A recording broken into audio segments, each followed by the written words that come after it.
Ça y est, c'est prêt là? En résumé de cette, c'est prêt? de cette cave extraordinaire.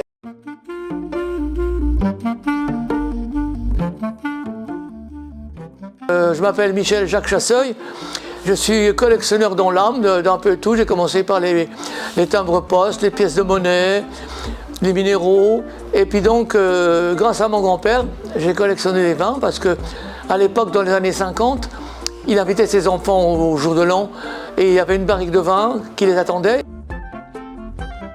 Et puis en repartant le soir, ma mère repartait donc, sa fille, avec 50 bouteilles de Coteaux du Layon, de Saumur Champigny.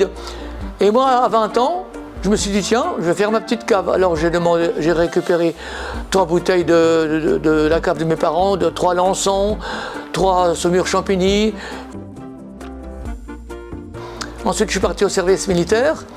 Et comme j'avais dans ma chambre en tant que sergent des Martiniquais, ils m'apportaient des bouteilles de rhum de la Martinique. Et quand j'ai quitté l'armée, je suis rentré chez Dassault. Et c'est à ce moment-là que j'ai été initié au vin, en vente aux enchères. Et en 89, quand j'ai quitté la société, il fallait prévoir mes vieux jours parce que à 47 ans, j'étais destiné à avoir pas une très grosse retraite. J'ai acheté des caisses de vin, des Moutons, Margaux, Pétrus.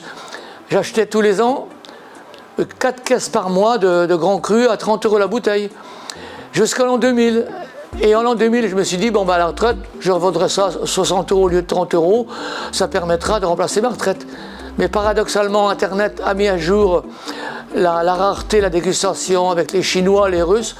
Dans le monde entier, c'est devenu à la mode, avec l'expert Parker. Et de 30 €, c'est passé à 500 € la bouteille. Et en 2010, à 1000 €, 2 000 – 3 000. Et donc, toutes ces caisses rassemblées dans une seule cave, ou un peu partout chez ma grand-mère, mes parents, je les ai rassemblées dans une seule cave. J'ai vendu tous les doubles de Mouton, Margaux, tous les doubles de vins français. Et c'est là que j'ai commencé de faire les vins d'Australie, du Chili, d'Afrique du Sud, de Californie.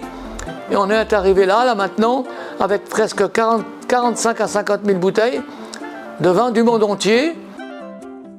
J'ai toujours acheté le plus rare et le plus convoité. Et c'est comme ça que ma cave est devenue le muséum Chasseuil International, Wine and Art Museum, parce que dans la prévision de ces vins les plus chers et les plus rares, dans 50 ans, ils seront considérés comme rareté et œuvres d'art, au même titre que les statues.